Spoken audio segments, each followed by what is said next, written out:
All right, so as I said, I am Jeremy Cowan. I am a developer advocate manager at AWS. And joining me today is Marshall Jones. He's a security solutions architect, also at AWS. And today, we're going to be talking to you about building an incident response plan for your Amazon EKS workloads. This title is a little different from the original title that we envisioned for this talk. It was about finding a needle in a haystack. And we will talk about incident response today. We'll primarily be concentrating on the preparation and identification phases of the incident response plan. But we'll cover all of the different phases as we go along. So for today, we're going to first look at containers.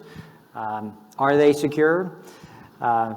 Containers have become the predominant way that applications are packaged and deployed, and for a very good reason. They give us agility. They give us a really nice way to package applications along with all of their dependencies together. They scale quickly, and they improve developer efficiency. But you have to recognize that they are susceptible to attacks. They have vulnerabilities, and so we'll look at how we can address or mitigate the threats to containers. We'll also look at where those threats originate from. And then we'll specifically look at the incident response plan. This is a generic incident response plan. It's not necessarily Kubernetes specific, although we will provide information about how to address certain facets and features of Kubernetes. And then finally, we'll look at identifying suspicious behavior with GuardDuty and Amazon Detective, and that's where I'll hand the baton to Marshall to talk about those new capabilities. All right, so the thing to realize with containers is that unlike virtual machines, which offer a strong security boundary, a container is effectively a process running on a shared kernel. And the isolation that they offer is implemented through Linux namespaces. Right? There's a process namespace, a file namespace, and such on, and this provides isolation of sorts. The other thing to realize with containers is that they're run as root by default. You can use the user declaration within your Docker file to run the process under the context of another user, but by default they run as root. Now they don't have the same permissions as root on the host. They are constrained by the capabilities, the Linux capabilities that are assigned to them. But once again, an attacker can escape the confines of a container and potentially gain access to the host system and other processes running on the system. Another challenge that containers present is that they're ephemeral.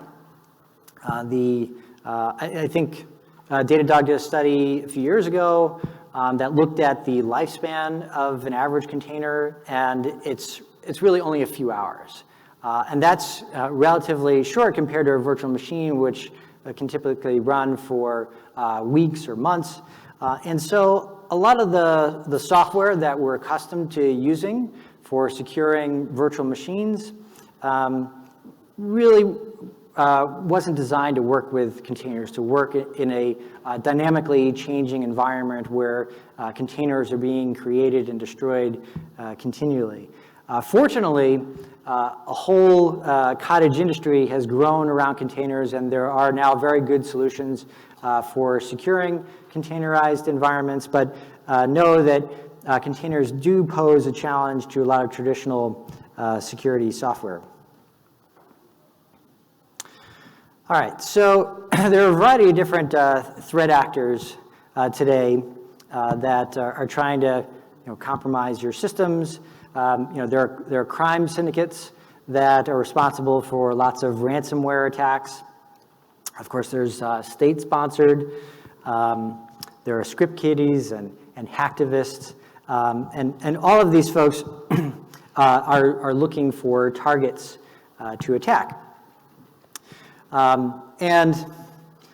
Securing your environment is as much about creating a security-conscious culture as it is implementing a set of controls. Like at Amazon, for example, we're all required to do security training at the beginning of each year, to familiarize ourselves with things like social attacks and whatnot, or attacks that can come through email, spear phishing campaigns and such. How to recognize those, because you're only as strong as your weakest link, and your weakest link may be your employees. So it's really important not only to implement controls, but also to educate your employees about how to recognize suspicious emails and such. Now, attacks, specifically attacks to Kubernetes, are increasing in frequency, and that's largely because of the prevalence of Kubernetes now. Kubernetes is an extremely popular way to run containerized workloads, and it's become a very appealing target for attackers of these sorts. I believe it was Daniel Kennedy from 451 Research who said that this is really no surprise, just given the rise of Kubernetes. I'm paraphrasing here, but it is a very appealing target, and it's complex. It has a very large attack surface, and it's prone to misconfiguration. And so, as I said, it's become a very appealing target for attackers. Other things to be aware of are compromises to the software supply chain. SolarWinds is probably the best example of this. But basically, Kubernetes and a lot of the software that you run with Kubernetes is comprised of open source software that has direct and indirect dependencies on other libraries and such. And so knowing the provenance of the software that you're using is really important. And that's why there are projects or frameworks like Salsa that have arisen to address that. As I mentioned, it's very easy to misconfigure your Kubernetes cluster.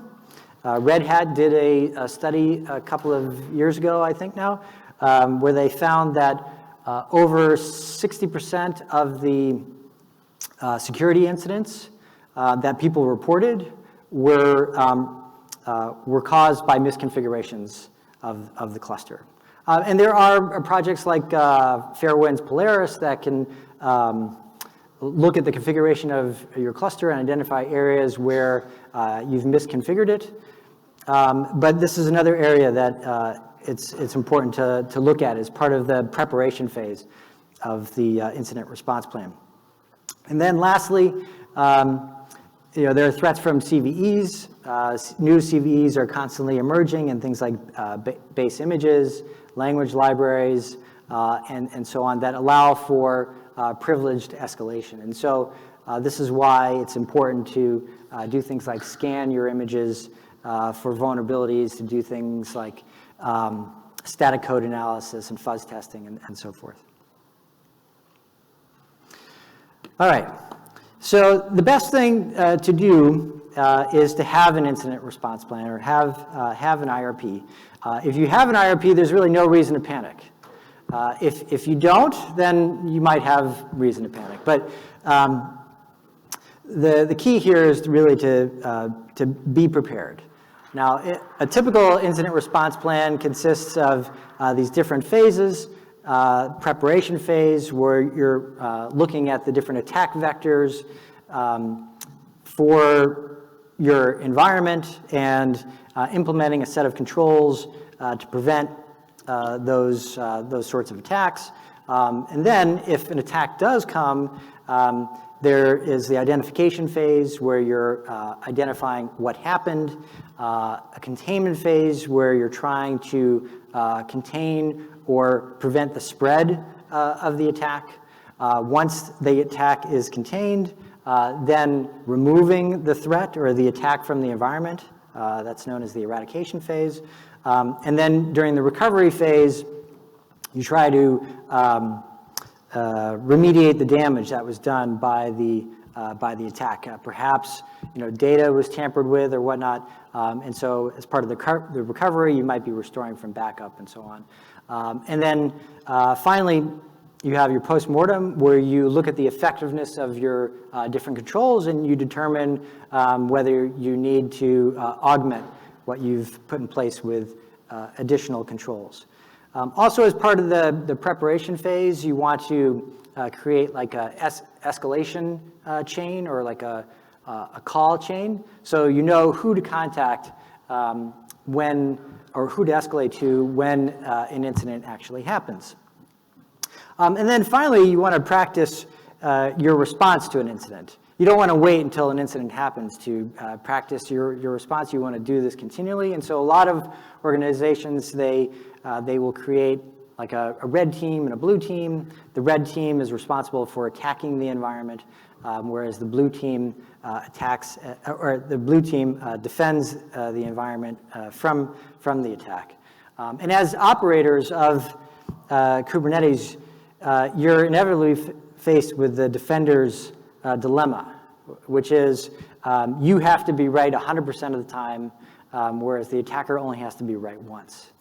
So the attacker definitely has the advantage, and these exercises will help you refine your incident response plan over time and create a more secure environment. All right, so the best thing to do as part of preparing your incident response plan is to practice defense in depth. That means implementing controls at various different layers, from the host, the network, the container, the Kubernetes system, and then finally the application. Now, we don't really deal with the application in this talk. I mentioned before the importance of things like static code analysis and dynamic testing by doing things like fault injection and so on. But that's not what we're really going to be dealing with here. You really want to look at these you want to look at all these layers, but specifically in this talk, we'll look at facets of how you can protect the host, the network, container, and Kubernetes. All right, so now let's look at a few preventative measures that you could use to protect your environment from these different threat actors. Now this may be overly obvious, but the first is to practice the principle of least privileged access, where you're granting the fewest permissions possible, and you're limiting who and what you grant privileges to. Too often I see folks download Helm charts or manifests from the internet and blindly apply them to their cluster. You really shouldn't do that because oftentimes the permissions are too broad. They're not scoped appropriately, and so I encourage all of you to carefully inspect the service accounts, the roles and role bindings that are being created through these charts and manifests that you find on the internet, or be sure that they come from a trustworthy source. If you happen to have applications that interact with the Kubernetes API, which is fairly common in CI/CD systems. For example, if you're using Jenkins, you may have a process that is responsible for deploying workloads onto the cluster. Usually, Jenkins is given a service account token to act against the Kubernetes API. That is a static credential. And if you lose control of that credential, then it's possible that your cluster could be compromised. And so I'm encouraging all of you to look at rotating credentials. IRSA does this automatically. It will automatically rotate credentials to pods that are given an IAM role. There are ways to do this with AWS by using IAM. So instead of, say, using a service count token, you can grant the machine that Jenkins is running on an IAM role. That IAM role maps to a Kubernetes group through the AWS auth config map, and those credentials are automatically rotated. And then lastly, you want to audit your environment frequently. And Marshall here is going to talk to us about guard duty and detective and how those services can analyze the events in the Kubernetes audit log.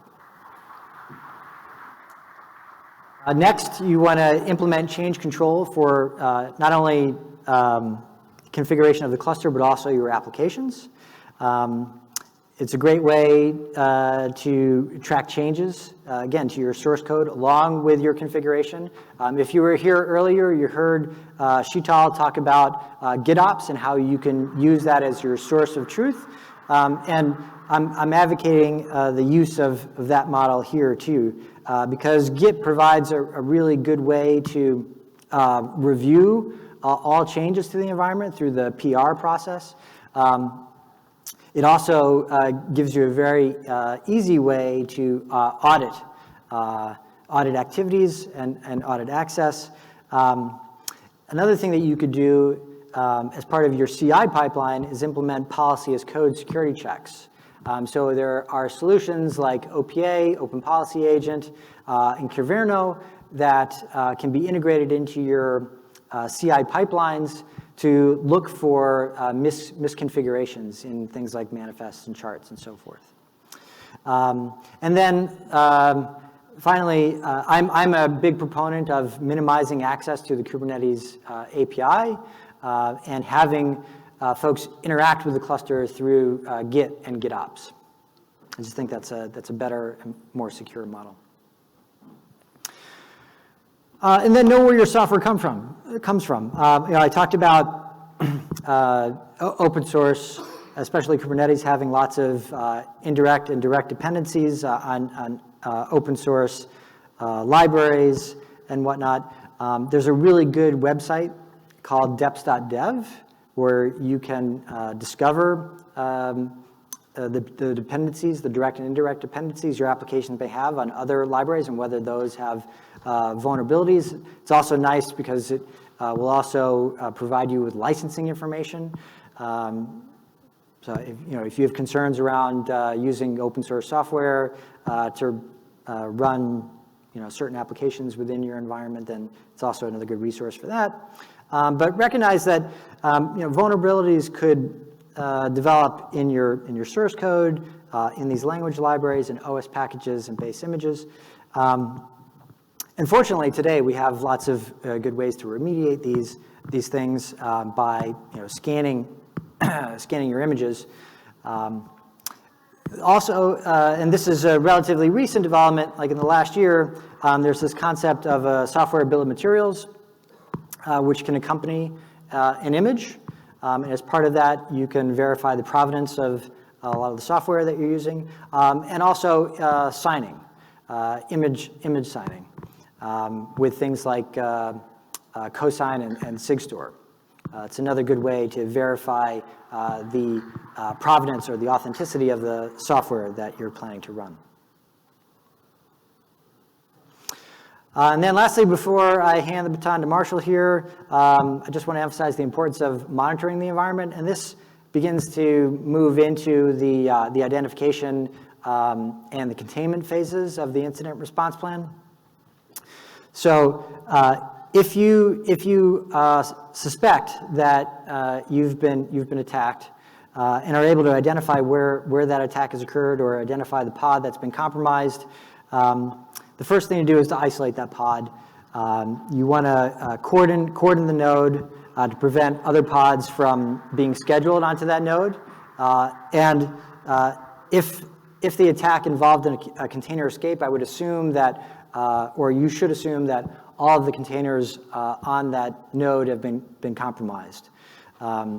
So I wouldn't necessarily reschedule the pods on that node onto other nodes unless you can absolutely verify that they're free of the breach or the attack.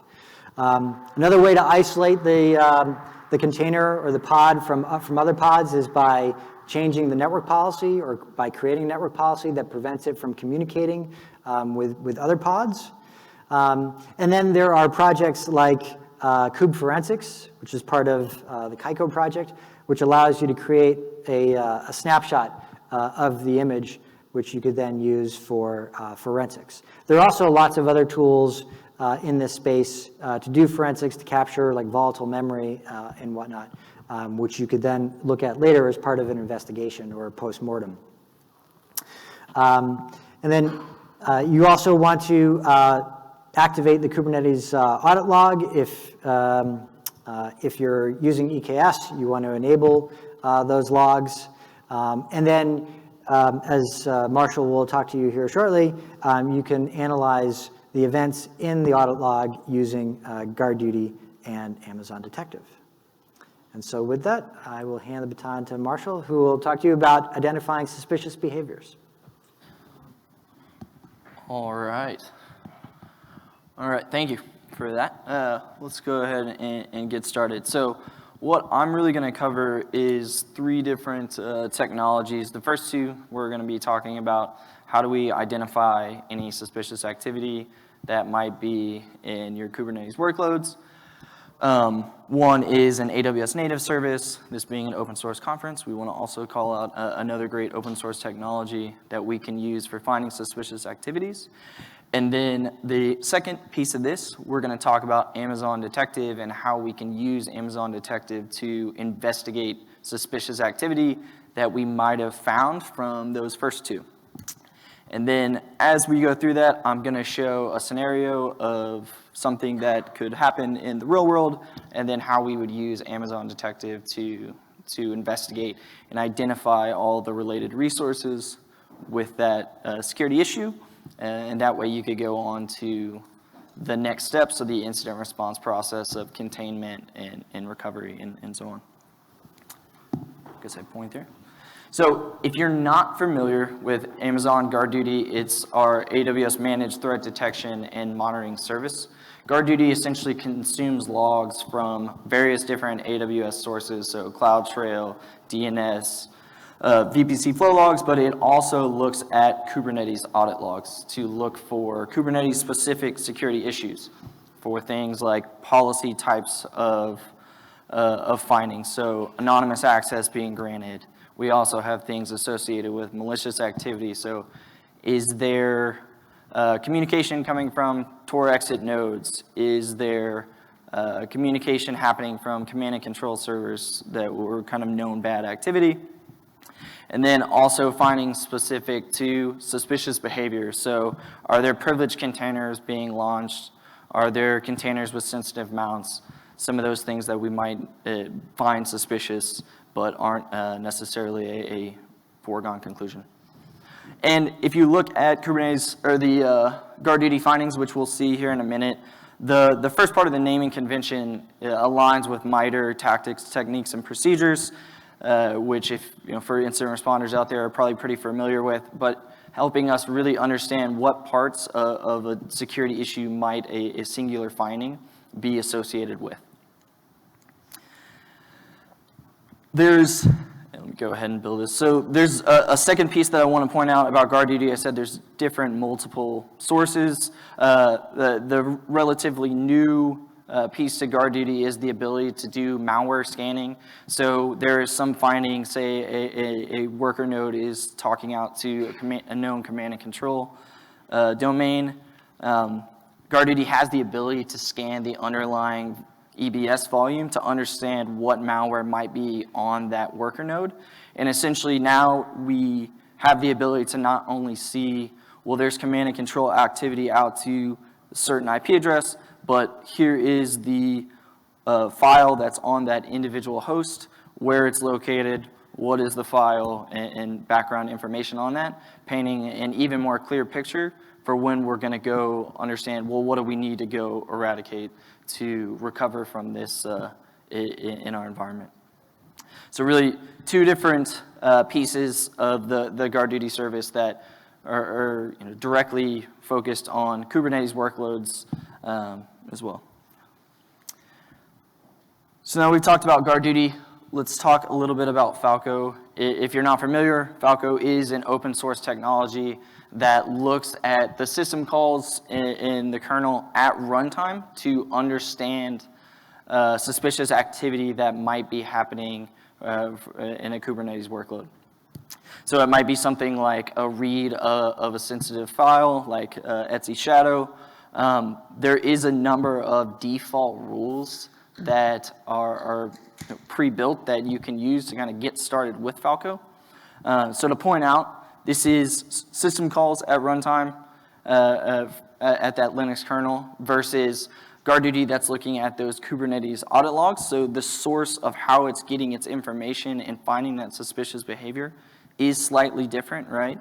So Jeremy talked about defense in depth earlier. Conventional wisdom would tell us that these are two different ways to find suspicious activity, and if we can properly implement them both and have the ability to respond to both, then we really should, right? But once again, it is an open source technology, so maybe a little bit more configuration on you all's end, right? So now we've talked about two different technologies to find suspicious activity. Now, finding suspicious activity is great. We want to do that, but ultimately, we don't want to just find it. We want to have the ability to effectively respond to that when we see that type of activity. So Amazon Detective, if you're not familiar, it also looks at some of the same data sources that GuardDuty does, and it looks at CloudTrail and VPC flow logs and Kubernetes audit logs. It's a technology based on a graph database backend that is linking different resources together. It stores data for a year's period of time and then has visualizations so that an incident responder can say, look, there was an IP address associated with this IAM role that was also communicating with this EKS cluster, and you can see these things in the same pane of glass instead of sifting through logs to understand that these 470 log results all were associated with this IP. Now let me go alter my query to understand what were the different resources and, well, how are these things related. This does a lot of that work on the back end so that it's more clear and upfront and gets you to a root cause analysis a lot quicker than hopefully shifting through logs, right? For the EKS audit logs, think of if anything against that Kube API, right? Misconfigurations, privilege exposure that we might be able to see, we might want to investigate, and that's the types of things that we might want to use Detective to go see.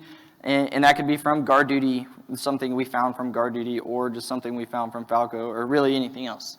So, and in a minute, we're going to look at what one of these scenarios looks like.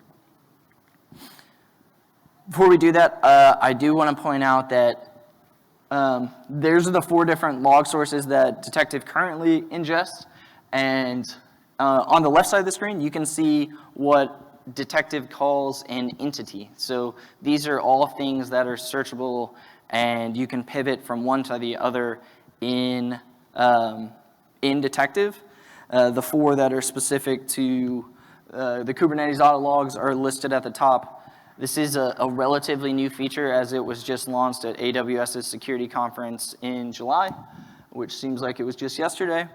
But it gives us a lot of context into we might see things that are related to an EKS cluster, but also an IAM role, an EC2 instance, maybe it's a singular IP. One of the really cool things about Detective is the ability to look at specific user agents. So you know how your environment is managed for the most part, right? Maybe you don't give console access to production workloads. Well, it'd be pretty easy to go look for console user agents associated with any production workload account to go answer when or how that might be happening. So something that we can look through there. So cool. Now that we have an overview of those different services, I'm going to go through a scenario, fictitious scenario, and then we're going to use Detective to go answer questions. So ultimately, in an incident response process, somebody comes up to us with some sort of issue, and this can happen from so many different places. Think about all the different security tooling in your environment. I'm sure there's probably a bunch. And then this can happen from billing alerts in AWS. You have a spike in EC2 instance billing in a certain account that's supposed to be a dev account that nobody's using. Why did that happen? Well, go investigate. Go answer that question. So that's what we're going to do. We're going to answer questions. So the first scenario that we have is we had this unauthorized user that determined they had the ability to upload images to a legitimate ECR registry or Elastic Container registry in AWS. So they maliciously craft this image called, they call it a Debian image. Looks like what is the other images in the registry. So kind of fly on the wall there. So along comes a legitimate user, says, hey, cool, this is the latest Debian image. Let me go ahead and create another pod based on this. And now we've got another pod that's using this maliciously crafted image. This legitimate user thinks this is real, right? Or thinks this is totally fine. So unfortunately, they also set an admin account or a service account as admin and has, maybe let's not say full admin, but has the ability to extract secrets.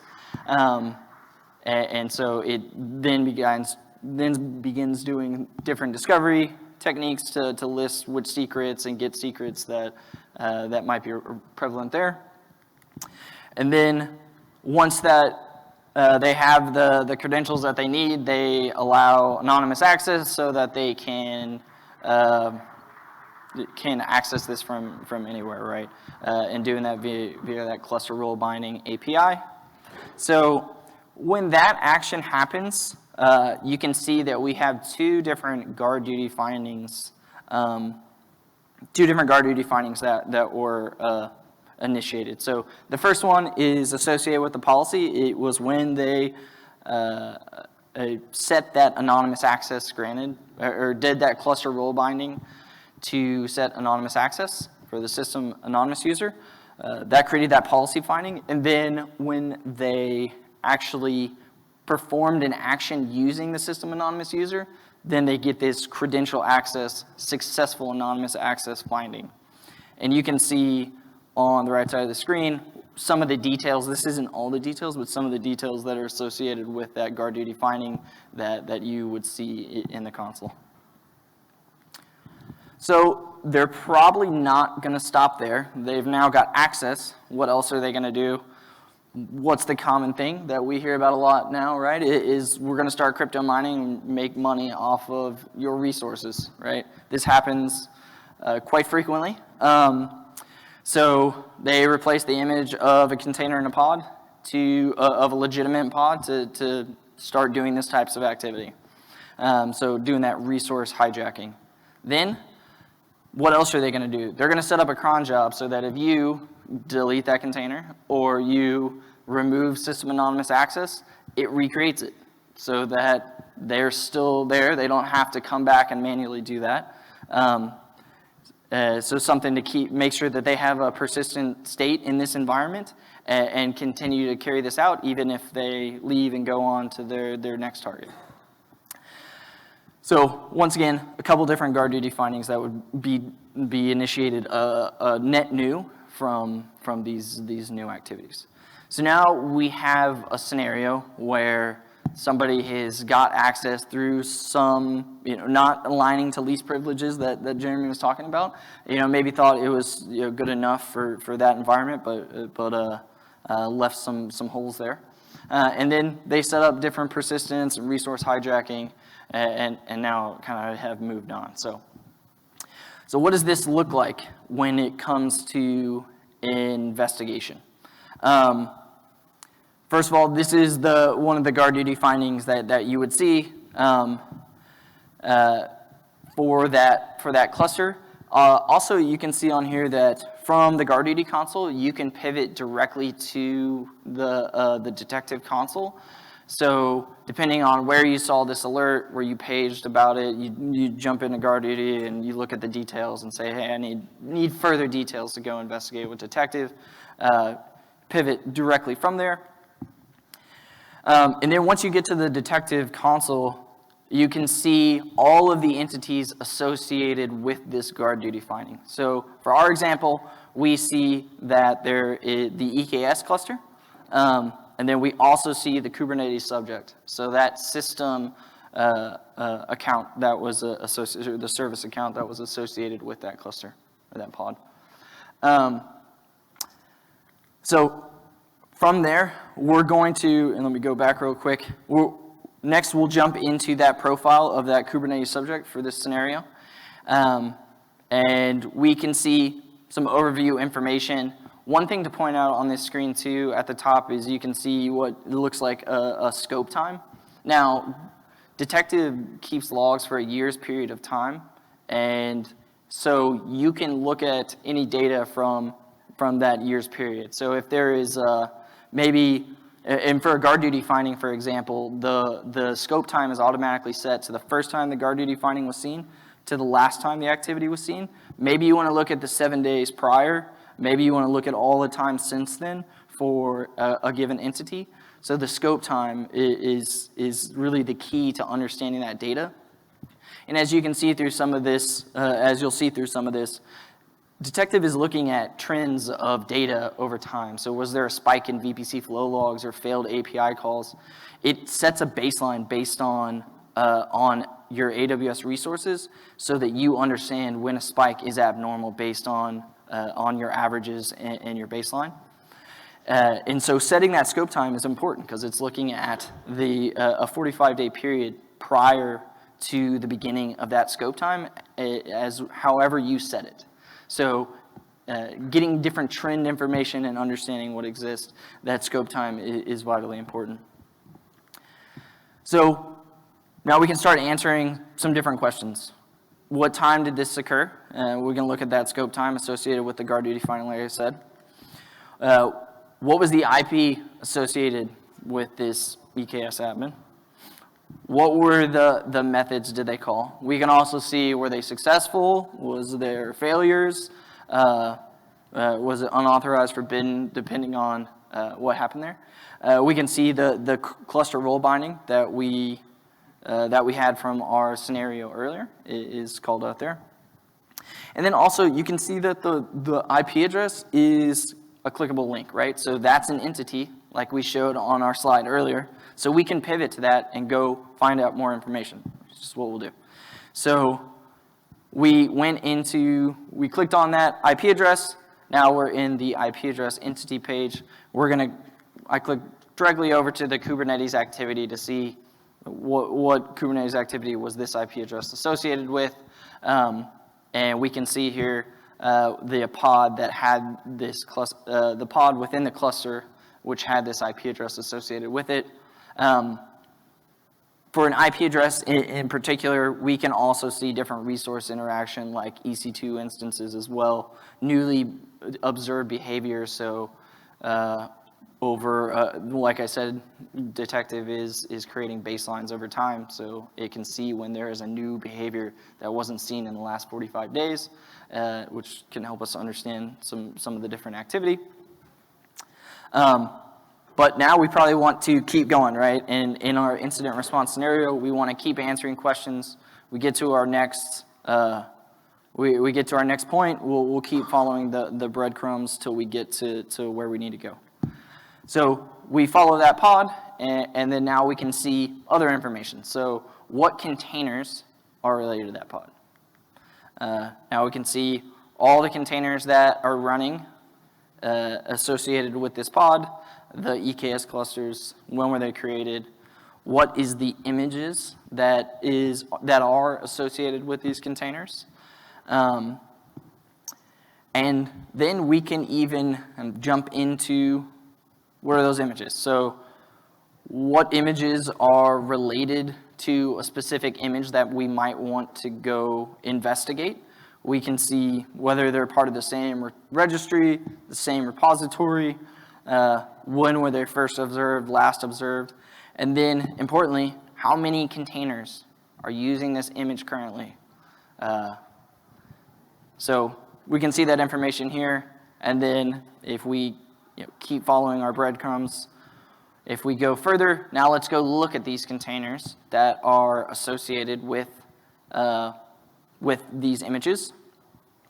And then we have all kinds of information on these. So the container IDs, what clusters are they associated with, what pods, when were they created, if they were terminated, so how long did they exist, right? Jeremy talked earlier about these things don't last for a very long time, right? So we want to have the context of when were they created, when were they terminated. One thing to keep in mind, right, is if you are going through this incident response scenario, right now you're going through the identification phase. You probably have an incident response plan. I've personally wrote them myself, where it's what are the things that we would need to know to go move on to the next stage of containment and then eradication. So you're probably taking notes as you go, right? It was part of this cluster. These were the pods associated with it. These were the containers. These were the images. And then you would be able to say, based on the processes set by your organization, is this a production environment? Is this something I can terminate? Is this something that I would just contain? What are those next steps? But you're gathering that information as part of this phase so you can go make accurate decisions further on.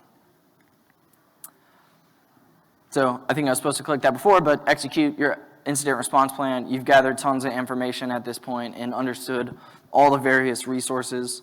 Think about how you might have done this in the past, right? So you're probably pouring through EKS audit logs and trying to understand, oh, well, this IP address looks interesting. Let me go run a query on that. Now I've got 400 different logs to look through, and let me find out the different resources and alter your query a little bit, and so on and so forth.